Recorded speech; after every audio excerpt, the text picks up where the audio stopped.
All right, happy Thursday, everybody. Happy Thursday. Welcome to Rumbi Uncensored. This is my podcast, and I just want to say shout out to everyone really who have sticking around with me. And surely, if you are a first viewer, I'm asking you to subscribe to the channel. Make sure that you turn on the notification button because it's important. You don't want to miss any of the content that I download right here. So shout out to everybody. And I'm back. Today I'm super excited. Today we are looking at FIKILE MBALULA. Okay, first of all, FIKILE MBALULA, shout out to you. You know, you're one of the most funniest ministers in South Africa, but you are trending really for wrong reasons. You have always been peddling Zimbabwean issues, of which I don't think there's anything wrong with that because, I mean, we are brothers. But there's one thing that you miss, is that you don't really understand what's going down in Zimbabwe. You have been peddling around the issue of sanctions and forgetting that there's actually corruption that has definitely ruined Zimbabwe. I'd like you guys to take a listen at the video that he did while he was sitting and educating some of the South African masses. By the way, miseducating people about the Zimbabwean politics. Take a listen. The whole Zimbabwe ambassador is here in South Africa. Zimbabweans, not even under apartheid, crossed the Limpopo to come here. They come because partly Zimbabwe is suffering from sanctions from the US and the United Kingdom.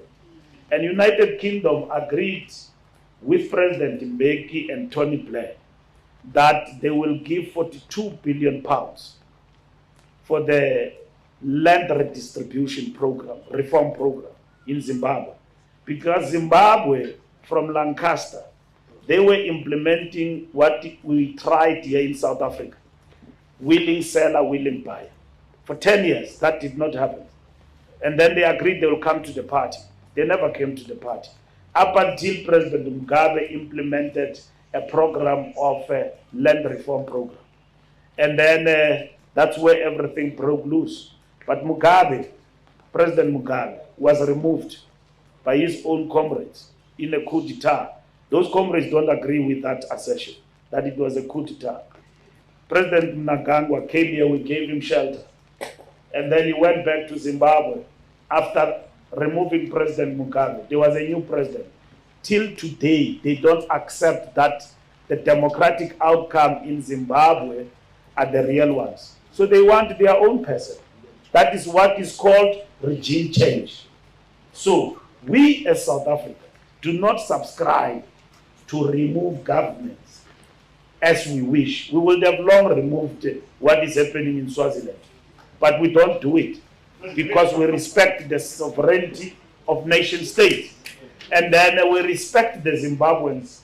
We respect the Zimbabweans to the point that the Zimbabweans, if there are challenges in Zimbabwe, they must find solutions to Zimbabwe's problems. Today, they are crossing the river full of crocodiles. Zimbabwean people, undocumented in our country, simply because the Zimbabwean economy has collapsed and exacerbated also by... Guys, we all know that there's no Zimbabwe that is denying that we are having sanctions in Zimbabwe. But as we stand, we can all agree to the fact that it's not only sanctions that actually the main problem. As a matter of fact, the main problem is corruption that has destroyed Zimbabwe. I mean, men of great minds. I mean, we've had this chart before. We spoke about the submissions of Dr. Kagoro, submissions of journalists, for example, Hopewell Chin'ono. I'm going to read one of the tweets that he sends out today, which will definitely confirm that the challenge of Zimbabwe are not sanctions, but definitely corruption. You saw the gold mafia, this chrome mafia, all manner of mafias in Zimbabwe that has destroyed the nation. This is the reason why there's polarization, because those that are benefiting keep on supporting the current regime. But the ones that are suffering are saying, we have had enough. Unfortunately, the ones that are suffering are the majority, versus the ones that are benefiting. So today, I wanted really for us to dig deeper so that we can be able to educate Mr. Mbalula. So I'm going to read out a tweet that was sent out by one of my brother. His name is Justin. He called himself Justin Kess on Twitter. He said, I really wonder what got into FIKILE MBALULA. The current Zim government got into power via a blood coup. How is that not illegal regime change? Why should it not be sanctioned? And why do you support it passionately? How is it acceptable that you core and opposition leader in Zimbabwe, who is supported by millions of Zimbabweans and American puppet. Why pick sides and support an illegal militarized coup government against the wishes of the oppressed people of Zimbabwe? I'm glad this side of you has come out at this stage in your career. People see through it, and you will never lead South Africa, never. And I completely agree. I mean, I know that South Africans are mad as far as some of ANC is concerned in terms of their leadership that is distorted. Corruption as well, the same fanana, same WhatsApp group with Zimbabwean government.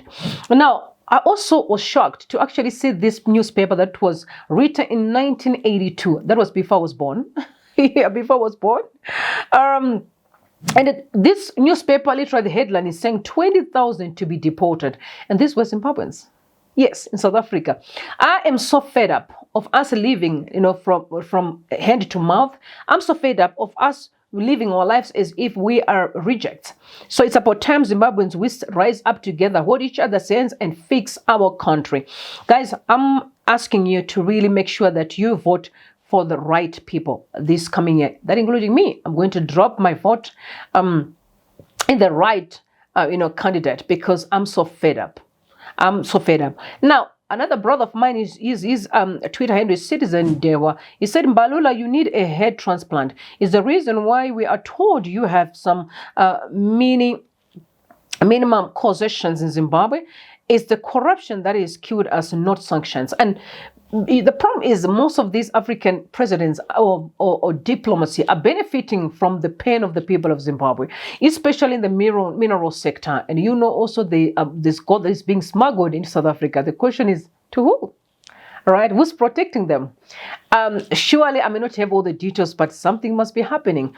All right. And then Joseph Kalimba, him is a Zambian, he really passionately supporting Zimbabweans all the time. He said, FIKILE MBALULA is speaking about and expressing support for ZANU-PF at every platform. Before the election period, he wasn't speaking a lot about this. He must be receiving big money. Supporting ZANU-PF is a very lucrative USD earning business. We all know it's a mafia, right? It's a mafia. But trust me, God is watching everything. And very soon, it will definitely going to come to pass. But another report that I know you guys are interested to know today. This is actually what Hopewell Chin'ono dropped this morning. And this fascinating one. You guys thought that you saw it all on Gold Mafia. There's another scandal that is coming up very soon. A huge report that will show you how corrupt most of these government officials in Zimbabwe. But I'm going to read out his tweet. So international investigative outfit Sentry.org has released a press statement saying that they are releasing a massive corruption report on Zimbabwe and South Africa on July 6th. They say it is a deep dive into illicit financial flows all the way from the RBZ via Mauritius and the Cayman Islands to the UK. The report focuses on the enablers, the South African directors, Mauritian company agents, and Brits who turned a blind eye to where the money was coming from, according to the Sentry.org. The report was investigated and authored by the Sentry.org and South Africa's Open Secrets ZA. All right, guys. The fun thing is all of these reports are coming very close to elections. And I think this is just to inform the masses, guys, to say, vote for the right people. Don't gamble with your destiny. Take all your emotions out in terms of loving politicians and really choose men and women of integrity. Because if we truly want to have a better Zimbabwe, we need to work together so at least we can have a better community for all. I'm just going to ask you guys, please don't forget to visit Tim Pachedu on Twitter so that you guys can adopt a polling station, the one that you can save. You can either contribute any amount of money you have, so at least you're able to protect our votes this 2023. Don't worry, God is in control.